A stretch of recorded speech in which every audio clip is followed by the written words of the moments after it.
Păi, stai și tu unde e semnal, ca să putem să vorbim. Eu pui serios la Murat, frunze de vie. Măi, dar ia zi-mi și De asta. mie, de că ai ascultat, ai apucat să ascult și ți-am trimis audio, nu? Că, L-am ascultat, dar nu integral, pentru că eram deci, în biserică. îți zic acum, La telefon. unde erai în biserică? Da, am fost până la biserică și am dus niște făină. Fii atent. Deci el se bazează, pentru că e citește foarte bine oamenii și își dă seama așa de ei și foarte în viclenia lui și în mintea lui așa. Deci mie mi-e greu, adică mi-e greu într-un fel, mă și îndoiesc de ceea ce ai spus, dar și poate să fie adevărat. Pentru că, uite, tu ești un călugăr mai simplu, da? El e un călugăr citit, era un monah, protosinghel, a fost pe Athos, a făcut traduceri din, știe greacă, are relații, în fine. Lasă un pic, stai un pic. Și el te-a văzut pe tine un călugăr mai simpluț așa și lasă că ăsta nu e credibil dacă îi fac ceva, dacă nu știu ce, lumea îl ia de nebun, îl ia. Cum a făcut cu mine, că el a încercat să se apere și încearcă să apere, dând vina pe niște lucruri pe care le-am trăit și își bate joc. Mi-a zis, asculta spusa care a băut benzină, care așa, l-a lovit și mașina, acum a fost în spital, l-a zguduit la creier, îl luptă demoni, e nebun, e cu capul. Și oamenii pe el îl cred mai mult, înțelegi? Eu nu prea sunt credibil în fața lui, că oamenii îl idolatrizează și nu. Și așa mă gândesc că și la tine, dacă a făcut așa cum ai zis tu, că în biserică ți-a băgat mâna să spună una pe ciocan? Așa. Așa a făcut. Așa a făcut? Așa a făcut omul. Omul a pus mâna direct, adică nu s-a mai rușinat. Dar când, în ce dată a fost asta? Când? Băi, nu mai țin minte, era în ziua Sfinte Treimi, când se pune iarbă în biserică. La noi a fost, știi cum? În România e pe nou și e cam așa, și deci tu cu cine ai fost atunci acolo la schit? Băi, eu am fost cu una Claudia Ghișa. Așa. Cu o fiică duhovnicească de lui. Așa. Am fost cu niște doamne de acolo, știi? Așa, și cum mi-ai zis că a făcut-o la slujbă, că a trântit cădența, că... Da, să nervoasă pe diaconul, sărmanul diaconul. Păi își bate joc de ei, ai zis bine că își bate joc de ei. I-a spălat pe creier. Păi, dacă urmărești live-urile lui, să vezi că chiar să bate joc de ei, dar știi de ce? Da, am văzut. Deci, înjosește în ultimul har. Bă, nu numai pe ei, și pe femei, și cum se comportă cu femeile, el că le zmerește, el că face... Că m-a întrebat și pe mine la un moment dat, când mă spovedeam la el, mă întreba, tu reziști, cum faci la bătaie dacă ți-ai bătaie? Că pe Athos sunt călugări care, așa, stareții pun să-i bată, să nu știu ce, adică să încerce să vadă cât dă... În fine, nu știu. Dacă să vadă dacă eu sar la bătaie. Și i-am zis că zic, nu știu. Și da, în fine. Deci tu a vorbit cu femeile alea să iasă din biserică ca să vorbească cu tine? Da. Și a rămas noi doi, îți dai seama. În biserică, după Sfânta Liturghie. Da, mă, când între biserica are, pe partea dreaptă are niște scaune. Așa, da. Așa. Și? Măi, eu i-am spus lui, Brenii, bulangii nu-mi plac. Și nici femeile. Așa. Eu, datorită Mântuitorului Hristos, datorită că m-am dus de mic, de tânăr, copil în mănăstiri, eu am dovedit chestia asta, cum zic, păcatul, că l-am biruit într-un fel, știi? Da. Nu vreau să fii spre laudă, că să nu scrii, știi? Da, dar cum s-a întâmplat? Cum a făcut? Cum...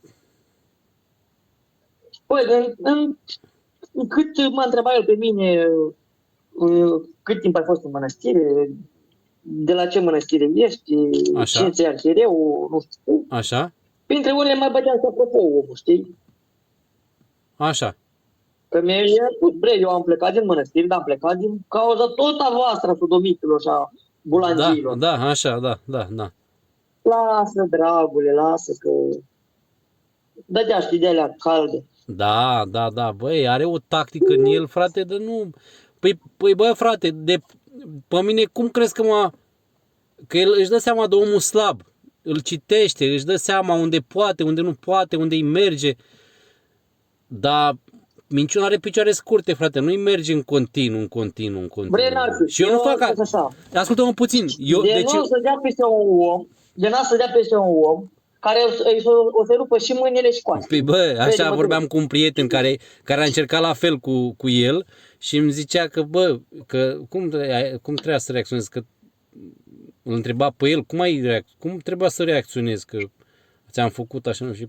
Da. Și ăsta i-a zis că trebuia să te bat, să te umplu de pumni.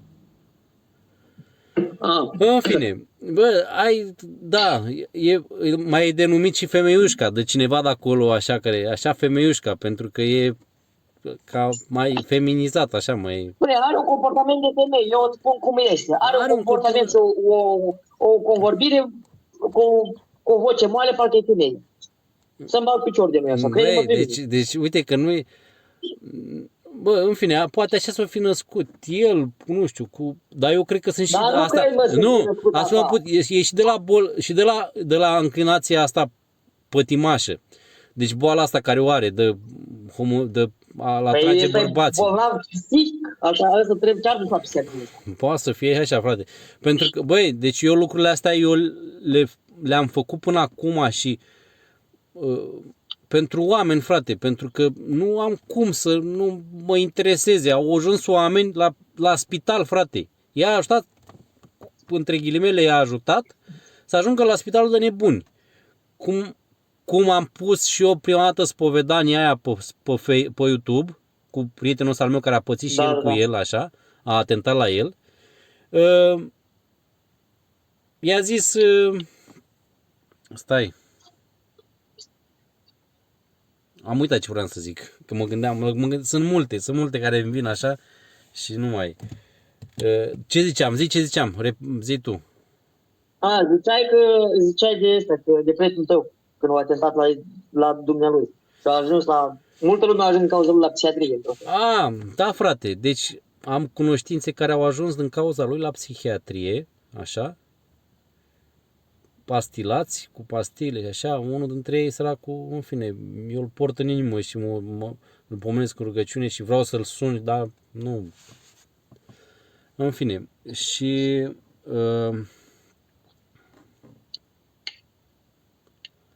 frate, eu pentru oameni fac lucrurile astea, nu mă interesează pe mine părerea lui ăla, că sau că zice el despre mine că sunt asta vreau să zic, cum a luat pe mine cu amenințările prima dată. Când am pus videoclipul ăla cu mine și cu băiatul ăla când vorbeam, când l-am pus pe YouTube, acolo ajung să spun și toți ăștia care săgețile lui așa și care îl idolatrizează, Leontie în sus, Leontie în jos, au rămas cu tremurați. Și el a venit în urmă și a început să zică că stai că are probleme cu capul, că e înșelat de ne luptă diavolii, că diavolul luptă. De fapt, de dreptul Leontie, lumea nu prea știe că lui Leontie place să îl îmble cu mâna prin pantaloni la bărbați și să mai guste și el, ca Pietru Basarabi, care din Republica Moldova. Da, frate, băi, tu ziceai că are relații, adică nu tu ziceai, altcineva. Are relații, cunoștințe și știe, dar lucrurile astea sunt în biserică, sunt foarte răspândite, știi și tu. Bre, Biserica Ortodoxă Română, dacă îți dau lista cu homosexuali, ierarhii homosexuali din Biserica Ortodoxă Română, rămâi șocat și acolo. În fine, lasă, hai să nu mai vorbim așa de... Ce vreau să zic? Comportamentul lui, frate, deci... Stai un pic. Mântuitorul, frate, s-a comportat cum se comportă el cu ucenicii lui, cu monahii lui?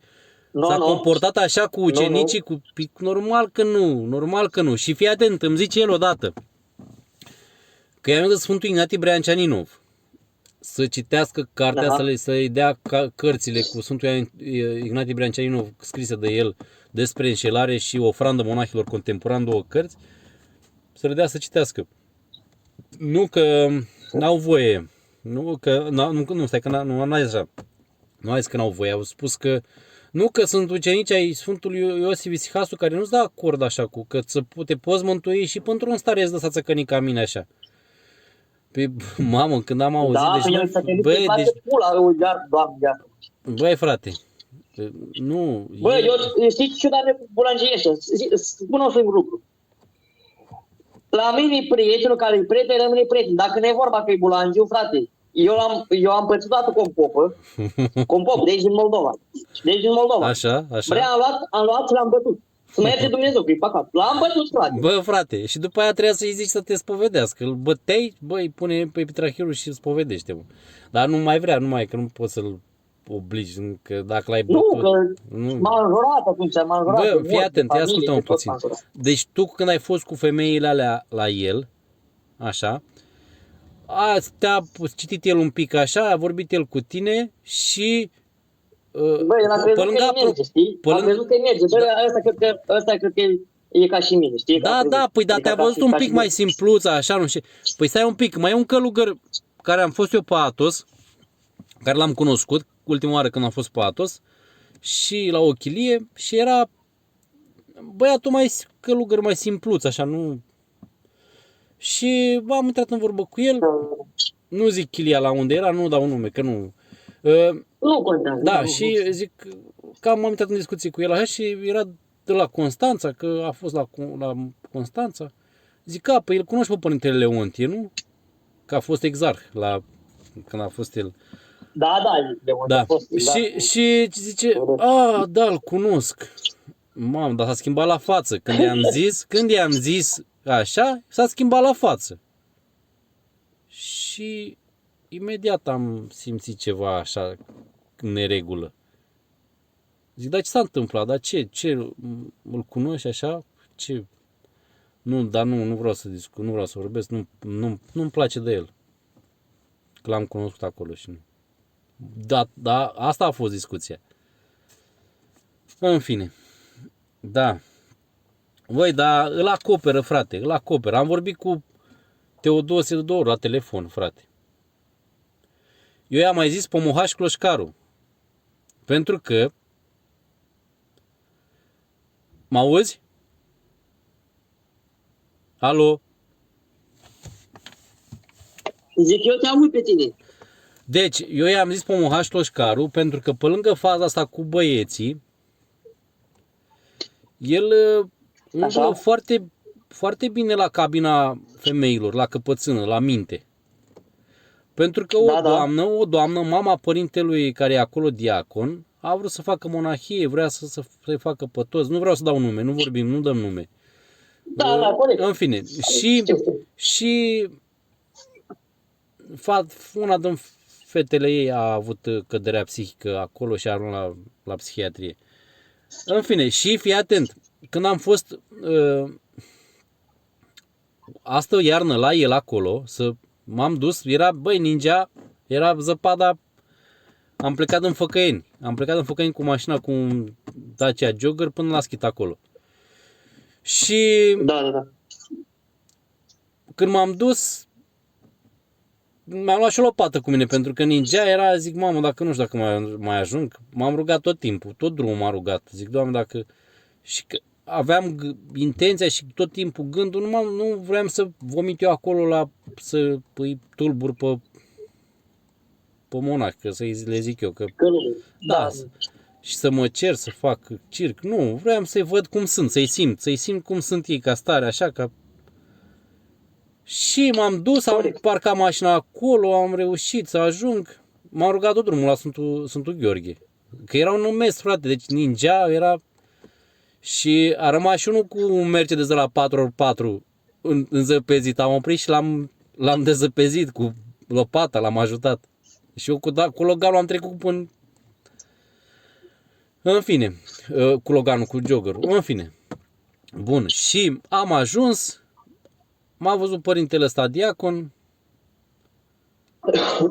A venit la mine și pe aia și el din chilie de acolo.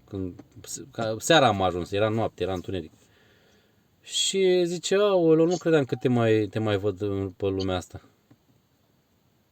Cred că așa spera să nu mă vadă. Spera să mai mă vadă pe lumea asta. Să ne vedem în cealaltă. Da. Că nu, că le are și are și niște miștouri și cuvinte așa în el de... În fine. Și părintele diacon s-a dus pe acolo, celălalt părinte monah s-a dus pe acolo, până împrejurim. Și a rămas eu cu el de vorbă. Și era, băi, deci când m-am văzut că se cerul pe el, tremura ca o femeie. Dar eu l-am pupat, i-am luat binecuvântare, m-am zmerit în fața lui.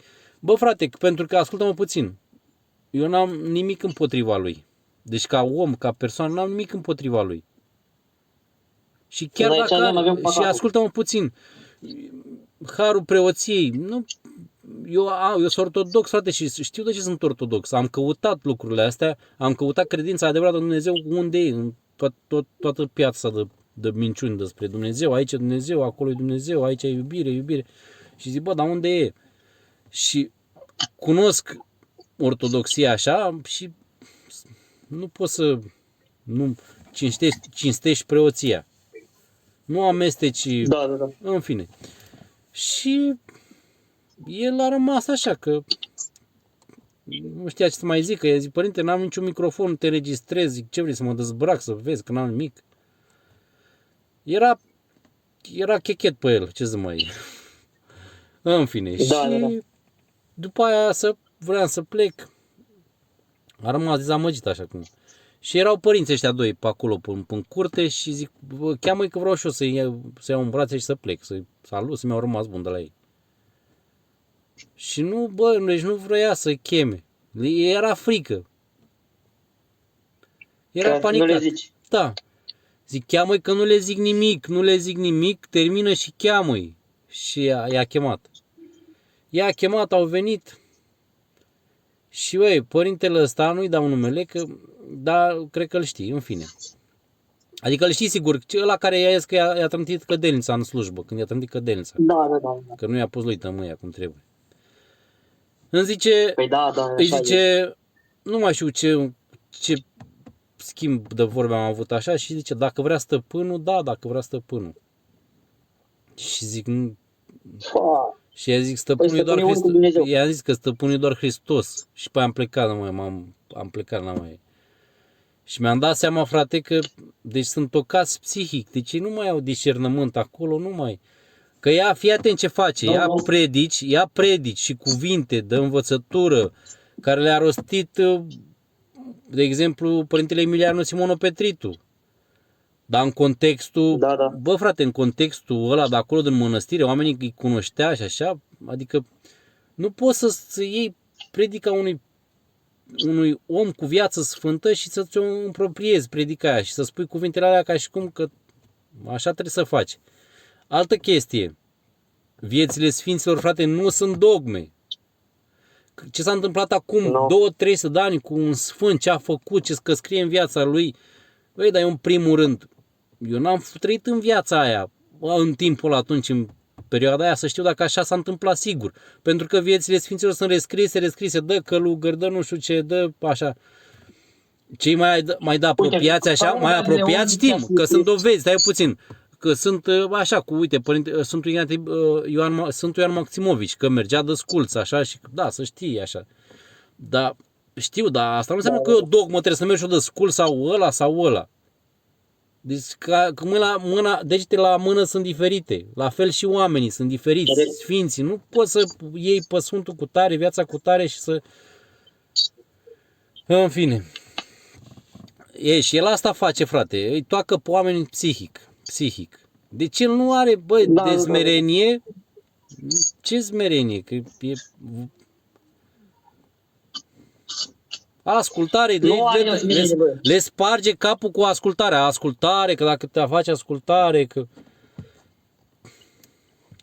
Și cum se comportă cu femeile, Acum nu se mai comportă, că l-am zguduit eu, frate, nu, dar înainte cum se comporta cu femeile, în vârstă, cum le vorbea, babă bătrână urâtă, sau ce mai vorbea el acolo, bă? Și oamenii știu de pe împrejur cum așa. Și eu, frate, i-am zis că a luat-o și pe mama lui acolo. Zic, bă, dacă eu îi zic lui mamă ta, îi zic babă urâtă, ție îți convine? Acum când m-am certat cu el, Da. da, frate. A băgat oameni în Nu, spital, măi, a băgat de oameni în spital, la psihiatrie. Băi, Nu, omul e îndrășit. fii atent, și vorbește din spovedanie, deci spune din spovedanie, frate. Spune la alții din spovedanie. Mie mi-a zis, a plecat un părinte de la el, dar l-a gonit, de fapt. A plecat, bă, că a gonit doi părinți. Era un părinte din grec, care era în regim cumva de zăvorât așa. Și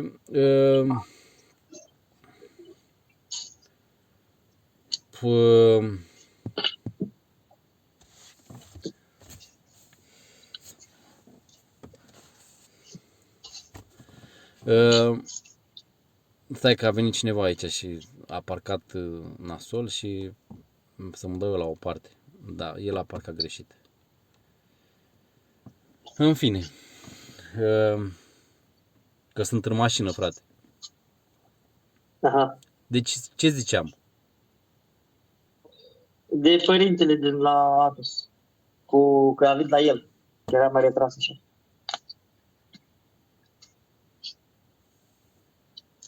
Da, frate, și deci a fost acolo l-a băgat în regim de semizăvorâre. Așa spunea. Dar călugărul era doar cu, bă, frate, deci era doar cu rugăciune și lacrimi, lacrimi și pocăință. Și să ruga, frate, să ruga tot timpul. Și cred că mai făcea și el pe acolo ce mai ajuta pe el. Și nu mă l-a mai supărat pe acolo. Pentru că și părintele ăsta de grec a văzut pe acolo ce se întâmplă și cu el și așa. Și, i-a zis așa și nu i-a convenit părintelui Leontie.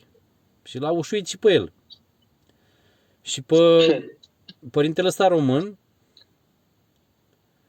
la fel, nu i-a convenit de el așa, l-a făcut ca trădător, că e trădător și că nu știu ce. L-a agonit și pe el. Și... Nu, mă. Da. Cu el nu-i de... Nu, să spun un singur lucru. Lui dacă nu-i place adevărul, să-i fie descoperit, el gonește mai bine lumea. Mai bine să n-aibă oameni împrejur, dar să nu știe bine nimic de adevărul despre el. Da, frate, da. Bă, eu i-am zis de multe ori că minciuna are picioare scurte și că... Și am stat în atâția ani, l-am avut ca duhovnic, frate, pentru că, bă, trebuie să fim ca albinele, frate. Să luăm ce e bun. Eu am văzut binele. Tot timpul m-am evitat, nu știu ce, dar când am văzut că e vorba de oameni și oamenii ajung la spital cu probleme psihice și cum manipulează și așa, am zis gata, stop, nu mai trebuie să zic. Pentru că nu e normal. Și ignoranța asta și să-mi văd eu de perimetrul meu spațiu-temporal aici, să-mi creez eu propriul paradis, să mă simt bine, Nu, frate. Și băi, deci zic, părinte, mă auzi? Mă auzi? Eu te aud. Spune. Mai auzi ce am zis până acum, nu? Eu te-am auzit. Sigur. Deci să văd eu nu pot să fiu indiferent așa, frate, pentru că dacă nimeni n-a luat atitudine, frate, nu? Și ierarhul, vorbești cu ierarhul, îi spui așa. Și stai așa că mi-am aminte cu Pomoha, că i-am zis că e Pomohaș Clășcaru. Păi el lua femei, frate, și să despartă femeile de bărbaților. Să le facă el monahii, să le facă monahii acolo, pe lângă asta cu aplicarea asta homosexuală care o are. Da. Da, în fine. Ca bărbații să ia la el și femeile să rămână în mănăstire. Să fie slujit, să-i să slujească, frate. Să plimbe pelerinaje, că așa ne plimbăm acolo. Da, mă, dar câte pelegrinaje vreți ferească Dumnezeu? Poate găsește un prostus care să-și facă el poftele și fanteziile și perversiutățile și ce are în cap. Băi frate, eu ani de zile am stat și am zis că mi se pare mie că are el ispite, că nu știu ce, dar astea sunt boli, frate, astea sunt boli.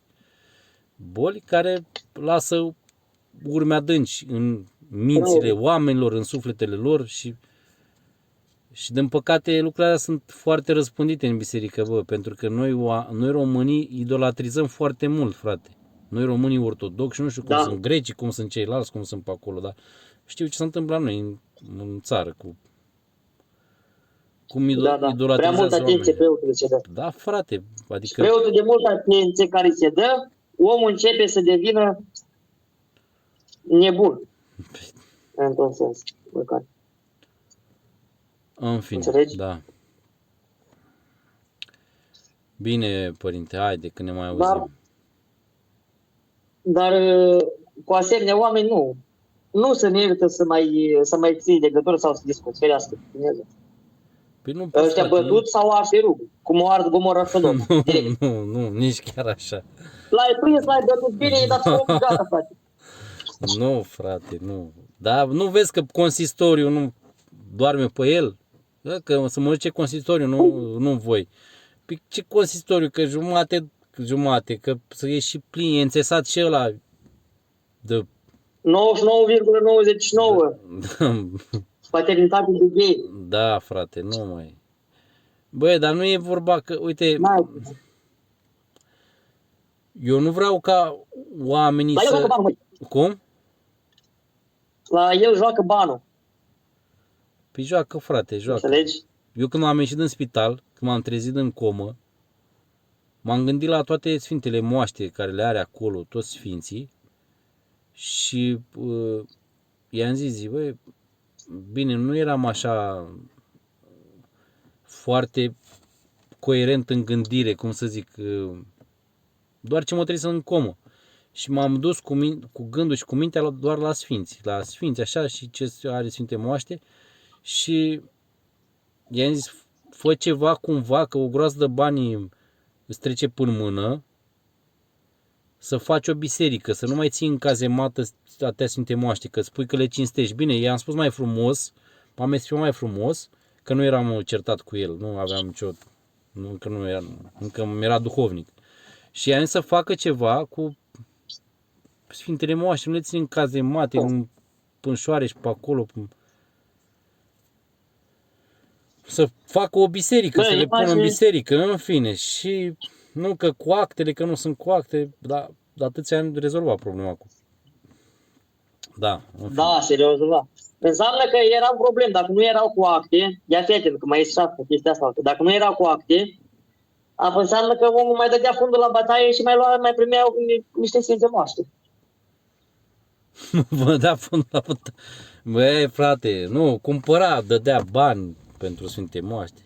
Bre, nu știu. Ascultă ce zic eu. Mamă. Lucruri rău pe ele greu în ziua de astăzi, să știi. Ascultă ce zic eu. Meu, nu cred, frate, nu cred așa ceva. Bre, băi, dar ia zi-mi tu, nu, stai un pic. Este egal cu 0. Dar zi-mi tu. Fiindcă Harul Duhului Sfânt de acolo acolo nu mai este. Dacă el se ocupă cu păcatul ăsta, Harul Duhului Sfânt nu este.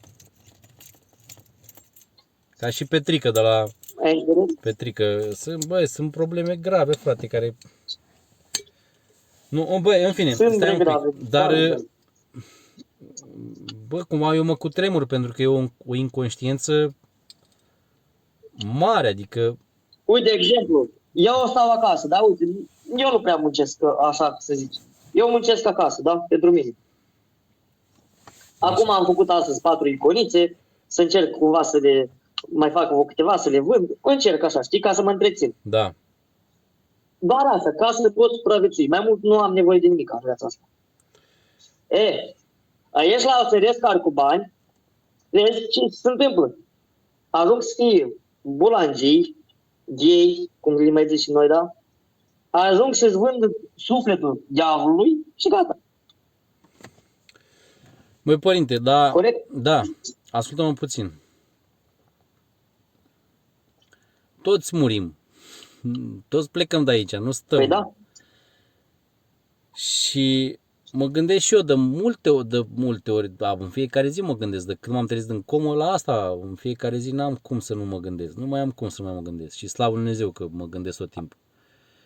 Și tot timpul mint, în fiecare zi, de multe ori.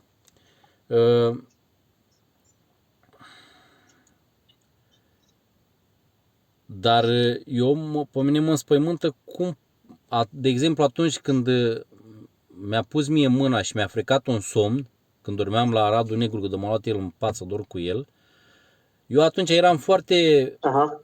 labil emoțional și psihic, așa, cum să zic, eram foarte firav, sufletește, psihic.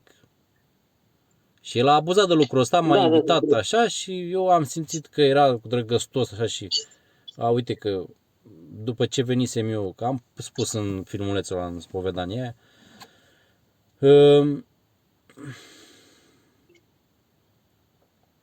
el după aia s-a împărtășit, deci el după aia s-a împărtășit în dimineața aia, la liturghie s-a împărtășit, frate, deci ce conștiință, ce minte, ce inimă, cât de înșelat poți să fii să faci așa ceva, frate, și după aia să te împărtășești.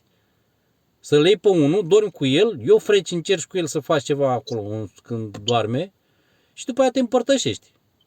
Băi, frate, băi, deci e îngrozitor. Și eu am zis că a fost o ispită, nu știu ce, nu știam. Și așa treptat în timp s-au sedimentat lucrurile în mintea mea, în sufletul meu și am înțeles. M-a salvat, frate, Dumnezeu de multe ori de moarte. Deci am mai avut de ce atunci în timpul ăla? Trebuie să dai o palmă să nu vezi. Și eu să tac din gură să nu zic adevărul. Păi oricum o să mor, dar nu vreau să mor să tăinuiesc atâtea lucruri mizerabile care le-am trăit și care le-am văzut și care le-am înțeles că se întâmplă, că dă frică, că dă iad, că dă frică de... și dă blesteme, la fel, stai un pic. Că el poate să mă blesteme și poate să și prindă blestemele. Nu se prinde mâini. Nu știu, eu cred că poate să prindă, dar nu mâini, că pentru că lucrurile astea au un timp. Dacă să prinzi și Dumnezeu îngăduie lucrul ăsta... Auzi? Hristos nu se uită în gura pe...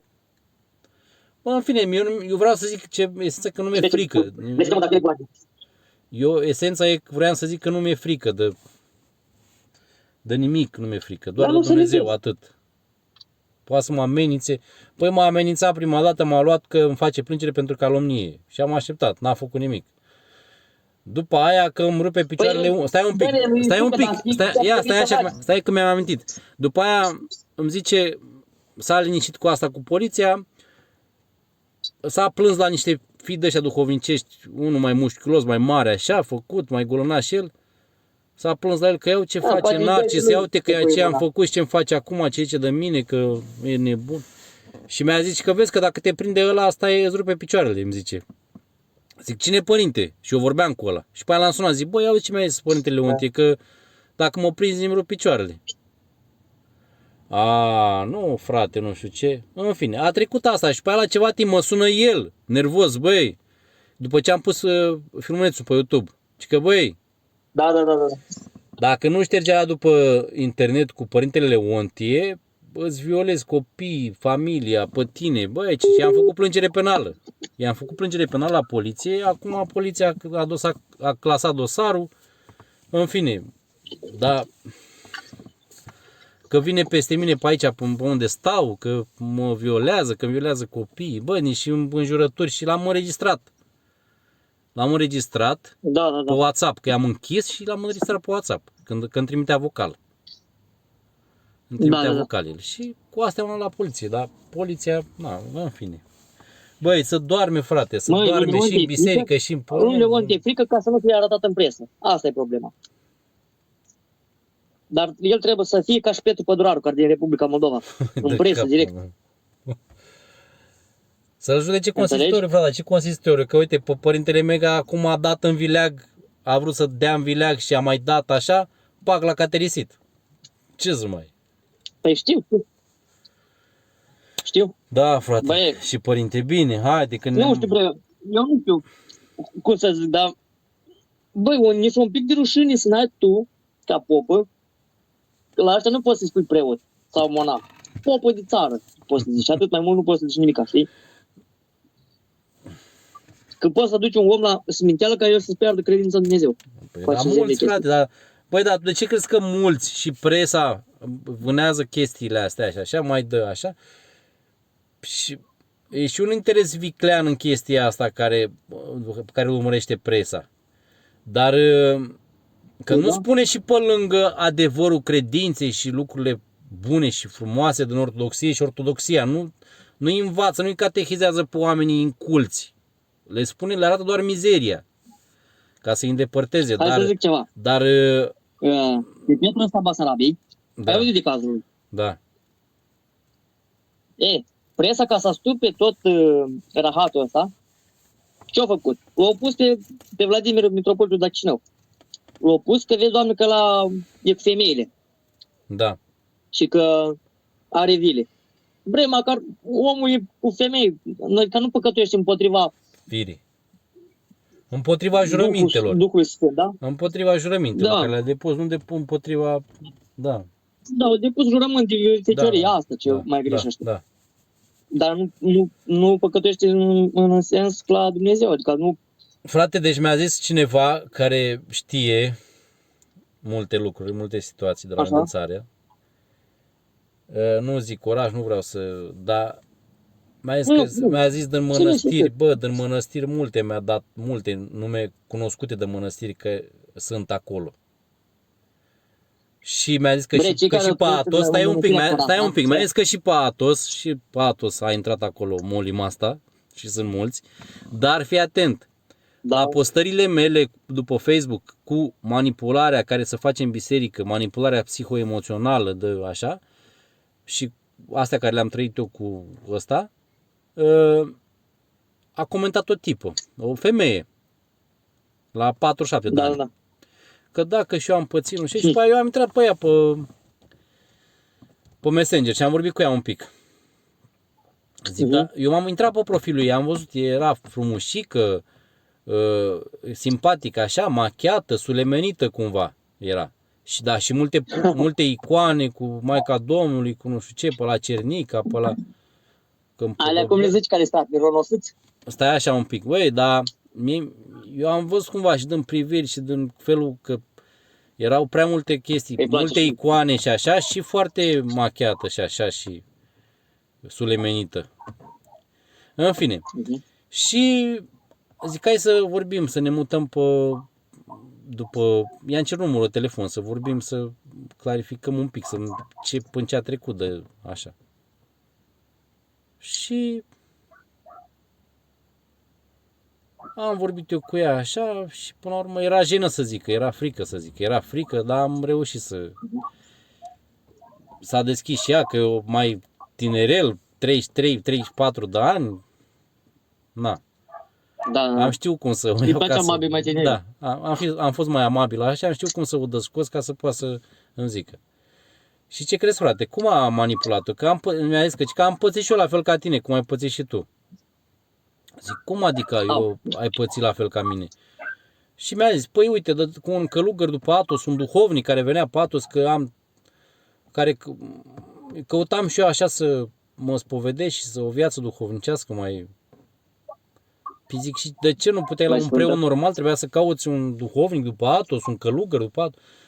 Da, am vrut să cunosc mai mult, așa, să mă aprofundez. Și zic, bun, dar ce s-a întâmplat cu tine și cu respectivul? De te-a manipulat, cum s-a întâmplat? M-am culcat cu el de 2-3 ori. De 3 ori.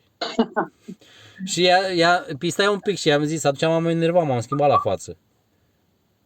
Păi zic, stai puțin, cum adică Păi la de fel ca plăcere mine? sau- Cum adică la fel ca mine? Că eu nu m-am culcat cu niciunul și cu niciuna, cu nicio monahie, n-am făcut așa ceva. Cum adică ai trăit la fel ca mine, ai avut aceleași experiențe ca ale mele? Eu când am fost cu ăla în pad, am dormit, ăla m-a luat din somn, mi-a pus mâna. M-am trezit, m-am întors imediat și n-am acceptat. Și după aia ce s-a mai întâmplat, l-am respins tot timpul, n-am acceptat. Cum adică poți să îmi spui că ești la fel ca ai pățit ce am pățit și eu. Zic că tu ești femeie și femeile sunt mai frivole, așa la suflet, mai sensibile, mai nu știu cum, dar zic, nu e la același chestie, de 3 ori te-ai culcat cu el. Și mi zicea că erau și altele care intrau la el și era geloasă că să alipese de el sufletește, că nu știu ce, și zic că alea nu ieșeau și fonate și alea de acolo, de la spovedanie. Înseamnă că i-a plăcut. Băi, frate, băi, deci și are și copil și foarte trist, frate, foarte trist. Ăla vine după Atos de acolo, iese ca să spovedească el aici mirenii, că nu mai sunt credincioși și nu mai au preoți, dar preoți de mici. Da, de pe Atos de acolo trebuie să rămână. Să vină. Dar dacă sunt un cuivaș dracu acolo de păi da, frate, de sodomii, ce să mai, e varză, e varză. Bă, dar știi care e problema asta? Știi care e problema cea mai mare? Pentru că e pânzminteala asta, care au ajuns să o facă, să îndepărtează foarte mulți oameni. Și aia care mai merg. Da. Asta e cea mai mare problemă. Și nu știu cât o să mai rezistăm, cât o să mai țină oamenii, cât o să mai țină Dumnezeu lumea așa. Pentru că e foarte... Tu știi ce a probat asta, cum spune, sâmbătă seara la noi? Că a rămas lumea cam cu coada între picioare, știi? Bine, părinte, haide că ne auzim. Haide că ne auzim. Astea sunt păcatele noastre. Da, păi nu, asta, fii atent, că asta i-am zis, mă gândeam așa, pentru că și noi suntem de vină, băi, deci noi mirenii, credincioși de rând, care ne dăm noi credincioși, că suntem credincioși, mergem la biserică, postim, băi frate, îi fugărim pe călugări, ei ne fugăresc pe noi și noi îi fugărim pe ei, ies din mănăstire, Facebook, filmări, bă, că nu știu ce, că conferințe, într-una, băi frate, și noi după ei, am duhovnic, e la mănăstire, e nu știu ce călugăr, e un monah, e duhovnicul meu, e. Nu mai sunt preoți. Dacă nu sunt preoții, păi da mă, dar te duci la el și vorbești cu el. Părinte, hai să, dar dacă nici noi nu știm, nu ne creștem niciunul, pe niciunul nu ne creștem, ne băgăm în groapă, reciproc. Ne băgăm toți în groapă, reciproc, ne împingem. În fine. Corect. Bine, părinte. Haide că ne mai auzim. Da. Ne auzim. Hai. Bine. Să rămână, pa, Doamne ajută. Pa. Hai.